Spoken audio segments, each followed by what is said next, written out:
नमस्कार, CSK news में आपका स्वागत है। तो दोस्तों, इस वक्त की बड़ी अपडेट अफगानिस्तान तालिबान की सत्ता संघर्ष और खास करके कुर्सी पे कब्जे के बाद तालिबान के एक तरीके से पैर लड़खड़ाने शुरू हो चुके हैं, क्योंकि जनता अभी भी खुश नहीं है। तालिबान 75 से 70-80 हज़ार तालिबान और 3.5 करोड़ की जनता इस समय बगावती रुख अख्तियार कर चुका है। जी हाँ, रियलिटी ये है कि 1 करोड़ 80 लाख के करीब महिलाएं हैं। महिलाओं ने ही मोर्चा खोल दिया है और नेतृत्व करता है अमरुल्लाह सलेह। अब रूस ने भी उनका समर्थन कर दिया है। जो इस वक्त की बड़ी अपडेट निकल के आ रही ये है, रूस ने किया है अमरुल्लाह सलेह का समर्थन।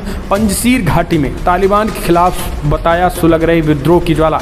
रूस ने कहा है कि पंजशीर घाटी में इस समय तालिबान के खिलाफ सुलग रही विद्रोह की ज्वाला। कई जगह अभी कई ऐसे प्रांत खाली हैं जहां पे तालिबानियों का कब्जा नहीं हुआ है। ये रियलिटी है।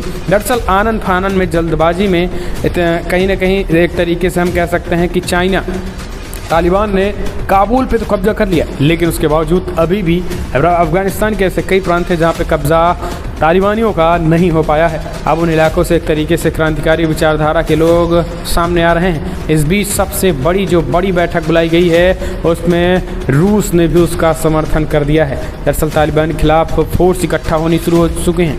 पंजशीर अफगानी सैनिक पहुँच रहे हैं। अमरुल्लाह सलेह भी वहाँ पे मौजूद हैं। अफगानिस्तान में तालिबान के खिलाफ विरोध बढ़ता जा रहा है। अफगानी सैनिक के पंजशीर पहुंचने की तस्वीरें सामने आ लगी है। अफगानी सैनिक सेना के टैंकों के साथ पंजशीर पहुंच रहे हैं। इसके अलावा बेहद मजबूत वारलैंड और अफगानिस्तान के पूर्व उपराष्ट्रपति अब्दुल रशीद दोस्तम के भी पंजशीर के साथ जाने की खबर है। दोस्तों, एक तरीके से अमरुल्लाह सलेह को रूस का तो समर्थन मिल ही रहा है, लेकिन वहाँ के स्थानीय नेताओं का भी ज़बरदस्त समर्थन मिलता दिखाई दे रहा है। तो एक तरीके से ये लग रहा है कि आने वाले समय में इस बार तालिबान का हुक्का पानी बंद होने वाला है, क्योंकि इस बात से इनकार नहीं किया जा सकता है कि तालिबान में दोस्तम का समर्थन मतलब बहुत बड़ी ताकत है, क्योंकि पूर्व उपराष्ट्रपति हैं और वो अब्दुल रशीद दोस्तम, वो भी तालिबान के खिलाफ मोर्चा खोल दिया है। पंजशीर में नॉर्दर्न अलायंस के कमांडर अहमद शाह मसूद के बेटे अहमद मसूद के साथ तालिबान के खिलाफ सारी फोर्सेज इकट्ठा हो रही हैं। खुद को अफगानिस्तान के केयर टेकर राष्ट्रपति घोषित करने वाले पूर्व उपराष्ट्रपति अमरुल्लाह सलेह भी पंजशीर में ही मौजूद हैं। गौरतलब है कि अफगानी लोग तालिबान के खिलाफ प्रदर्शन कर रहे हैं। यह प्रदर्शन ऐसे समय में हो रहा है जब अफगान ब्रिटिश शासन के समापन से संबंधित 1919 की संधि को याद करते हुए स्वतंत्रता दिवस अवकाश मना रहे हैं। आतंकवादियों ने हिंसक तरीके से प्रदर्शनकारियों को तितर बितर किया। जलालाबाद में प्रदर्शनकारियों ने तालिबान का झंडा हटाकर अफगानिस्तान का तिरंगा लगा दिया। इसी दौरान तालिबानी गोलीबारी में कई लोग मारे गए हैं। तालिबान ने वादा किया है कि अफगानिस्तान पर अपने पिछले शासन की तुलना में वे उदार होंगे। कई लोगों को ये डर सता रहा है कि तालिबान महिलाओं के अधिकारों और मानवाधिकारों को विस्तार के 2 दशक के प्रयासों को मटिया-मेट कर देगा। तालिबान ने लोगों को काम पर लौटने की अपील भी की है, लेकिन ज़्यादातर सरकारी कर्मचारी छिपे हैं और देश में भाग जाने की बात कर रहे हैं। लेकिन इस बीच रसिया ने कैसे समर्थन दे दिया है अमरुल्लाह सलेह को, उसको भी समझिए। रूस के विदेश मंत्री का बड़ा बयान निकल के आया है। उन्होंने कहा है कि अफगानिस्तान की जनता में अभी विद्रोह है और तालिबान के खिलाफ इस विद्रोह का बिगुल बज चुका है। लावरोव, जो कि एक तरीके से रूस के विदेश मंत्री हैं, सर्गेई लावरोव, उनने चेतावनी दी है कि अफगानिस्तान में तालिबान के खिलाफ विद्रोह का बिगुल बजा। लावरोव ने कहा कि अफगानिस्तान की पंजशीर घाटी में विद्रोही जमा हो रहे हैं, जिनका नेतृत्व देश के उपराष्ट्रपति अमरुल्लाह सलेह और अहमद मसूद कर रहे हैं। उन्होंने ये भी कहा है कि अभी पूरे अफगानिस्तान में तालिबान का शासन नहीं है। लावरे ने मास्को में कहा है कि तालिबान अफगानिस्तान के पूरे इलाके को नियंत्रित नहीं करते हैं। ऐसी खबरें हैं कि पंजशीर घाटी में अफगानिस्तान के उपराष्ट्रपति और अहमद मसूद विरोध कर रहे हैं। रूसी विदेश मंत्री ने एक बार फिर से आह्वान किया है कि अफगानिस्तान के सभी राजनीतिक धड़ों के बीच प्रतिनिधि सरकार के गठन के लिए बातचीत होनी चाहिए।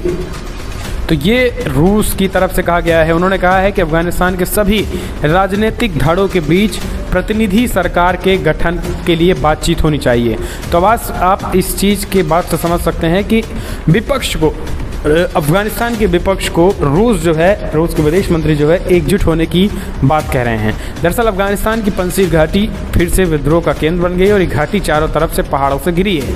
इसकी वजह से आज तक तालिबानी कभी भी यहाँ पे कब्जा नहीं कर पाए हैं और यहीं से सलेह और मसूद दोनों तालिबानियों के खिलाफ विद्रोह के लिए लड़ाकुओं इकट्ठा कर रहे हैं। रूस इस बात को लेकर सतर्कतापूर्वक आशान्वित है।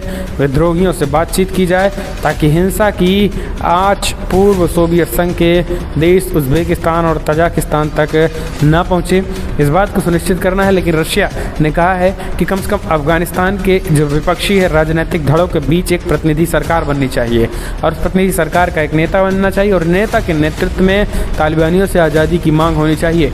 तो ये रसिया का स्टेटमेंट अपने आप में अमरुल्लाह सलेह के समर्थन करने वाला है और अमरुल्लाह सलेह का रूस का साथ मिलता दिखाई दे रहा है। तो दोस्तों कई देश ऐसे इनडायरेक्टली अमरुल्लाह सलेह की एक तरीके से बड़ाई कर चुके हैं, उनकी तरफदारी कर चुके हैं, उनके इस क्रांतिकारी फैसलों के साथ खड़े हो गए हैं। तो ये कहीं ना कहीं अपने आप में एक अच्छी खबर है। इस बीच अगली अपडेट ले लेते हैं। तो दोस्तों तालिबान से जंग की पूरी तैयारी हो चुकी है। इस तरफ अफगान की जनता, दूसरी तरफ पंजशीर में जुटने लगे हैं पूर्व सैनिक खतरनाक हथियार, सेना के टैंक, सब कुछ इकट्ठा हो रहे हैं। इस समय अमेरिकी हथियार और हम लड़ाई करेंगे। दरअसल अहमद मसूद ने वॉशिंगटन पोस्ट में एक लेख लिखा है जिसमें उन्होंने तालिबान के खिलाफ लड़ाई को जोर देते हुए कहा है कि अहमद मसूद का कहना है कि पंजशीर इलाके में उनके साथ हज़ारों मुजाहिदीन के लड़ाके हैं जो तालिबान के खिलाफ लड़ने के लिए तैयार हैं। अहमद मसूद का कहना है कि अमेरिका भले ही अफगानिस्तान से चला गया लेकिन वो हमें हथियार और अन्य मदद कर सकता है ताकि हम तालिबान को मात दे सकें। अन्य विदेशी रिपोर्ट्स में दावा किया गया है कि अफगानिस्तानी सेना के कई मौजूदा पूर्व सैनिक भी पंजशीर में अहमद मसूद के साथ हैं। दरअसल ऐसा माना जा रहा है कि अफगानी सेना के कई सैनिकों ने तालिबान के सामने सरेंडर किया है और उनके साथ हो गए हैं। ऐसे में जो सैनिक तालिबान को मात देना चाहते थे उनमें भारी नाराज़गी है। इसी के बाद उन्होंने पंजशीर में मुजाहिदीन अहमद मसूद के साथ हाथ मिलाना तय किया है।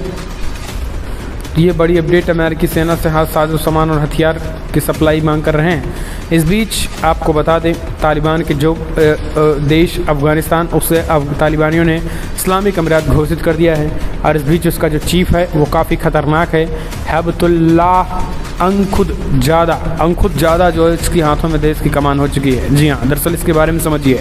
अफगानिस्तान की आज़ादी के 102 साल पूरे होने के दिन एक तरफ लोग तालिबान की जगह अफगानिस्तान का झंडा फहरा रहे थे, तो तालिबानी नेतृत्व ने अफगानिस्तान में इस्लामिक अमीरात के गठन का ऐलान कर दिया। अफगानिस्तान में इस्लामी अमीरात का गठन का अर्थ है कि वो एक इस्लामी देश होगा जहाँ शरिया का कानून होगा। अच्छा, तालिबान के प्रवक्ता ज़बीहुल्लाह मुजाहिदीन ने कहा है कि इस्लामी अमीरात सभी देशों से अच्छे राजनयिक और व्यापारिक रिश्ते चाहते हैं। न्यू एजेंसी रॉयटर्स की बात करें तो रॉयटर्स के मुताबिक इस्लामिक अमीरात के गठन के बाद अब देश से सत्ता चलाने के लिए तालिबान के प्रमुख नेताओं का एक परिषद बनाया जाएगा। इस परिषद का नेतृत्व कोई और नहीं बल्कि तालिबान का सरगना हैबतुल्लाह अंखुजादा करेगा। इसी के साथ ही ईरान की तरह ही अफगानिस्तान में भी एक सुप्रीम लीडर का पद भी होगा। तो ये सब कुछ अपना अंदरूनी ढांचा जो है वो इसने तैयार कर रखा है। अब ये देखने की बात होती है कि आखिर किस तरीके से ये इतनी इस सिस्टम से कैसे आगे बढ़ पाते हैं। लेकिन आपको बता दें कि उपराष्ट्रपति ने एक तरीके से कारवाक राष्ट्रपति ने क्रांतिकारी कदम उठाते हुए मोर्चा खोल दिया और उसका भी समर्थन मिल गया है। तो दोस्तों बड़ी खबर में इतना। लेकिन अगर आपको वीडियो पसंद आया तो लाइक कर, शेयर करें, कमेंट के माध्यम से